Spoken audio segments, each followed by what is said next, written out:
After we moved to Hawaii, I attended Radford High School, and Radford was a tough place, a rough school. After high school, I worked a variety of jobs. I worked construction. I was an operating engineer, member of Local 3. I worked for the Carnival, worked for E.K. Fernandez shows, was a dishwasher at Sizzler Steakhouse. I think salt of the earth describes my family. A real hardscrabble lifestyle coming from Oklahoma and Arkansas. After the Depression in the 30s and 40s, they were farmers. They worked really hard and made a lot of sacrifices. Times were tough back then. Finding a job ranked higher than getting an education. But through hard work and perseverance, Gary's father became the only person in his family to get a high school education.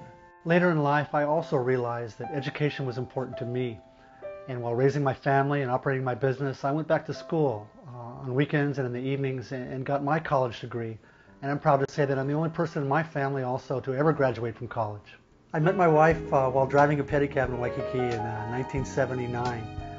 It was an interesting job I had for a year, and like taxicab drivers, I was waiting for a ride in front of the Moana Beach Hotel. I was on a tour with fellow South Africans, and we were going to go out, and I was waiting for my roommate right on the sidewalk, and he happened to drive up and want to know if I'd like to go for a ride. After a whirlwind romance, the two were married in South Africa, where Claudette was born and raised. So within 10 months, my life completely changed. I changed my name, I changed my country, and it's been wonderful. The year was 1980.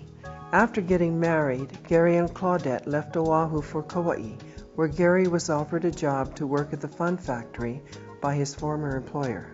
Claudette and I arrived on Kauai with just about literally the shirts on our back and very little else. With very little money, just enough for the first month's rent, the couple moved into the Ponokai condominiums, where Claudette landed a job. Instantly, the couple was met with aloha. And with the expansion of his business came the expansion of his family. In 1985, Gary and another partner started a small publishing business, H&S Publishing. We produced Kauai Real Estate Magazine, Kauai Magazine, the Kauai Data Book, and several other local publications. Operating our business during these times was very, very stressful, and there were times when we thought about closing our doors and just closing up shop and going home.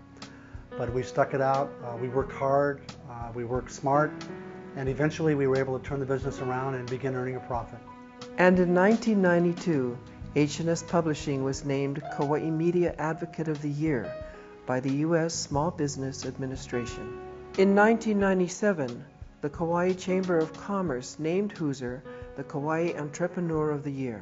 1998, Gary ran and was elected to his first term on the Kauai County Council. Running for office and losing and then running again and winning, working with our business as it struggled and sticking with it until we finally were able to turn it around. I think those two experiences taught me the value of perseverance. And my motto to this day is to never, never, never quit. In 2000, Gary was re-elected to his second term on the Kauai County Council. In 2002, Gary ran and won election for the Kauai State Senate seat. Shortly thereafter, Gary was named to a top leadership position in the state Senate, that of Majority Leader. My obligation is to serve the people in my community, people in the state. And I want to be the kind of person, the kind of senator, the kind of legislative leader that helps people. And I do my best. I can't solve everyone's problem, I can't help everyone, but I feel a deep-seated obligation to help people, to help our community be a better place. The experience I've gained over the years, the values that have been instilled in me from my life experiences, has led me to believe that each of us can accomplish anything we set our minds to. Anything that we're willing to work hard for. The capacity for human achievement is infinite, and the same goes true for communities, for states, and for nations.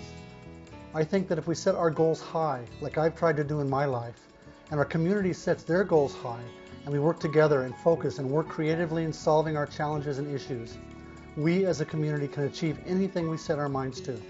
We can achieve energy independence, we can have good public schools, we can achieve quality health care for all people in our state, and achieve a protected environment, a diverse economy, a strong economy for all of us. And I'm committed to that belief.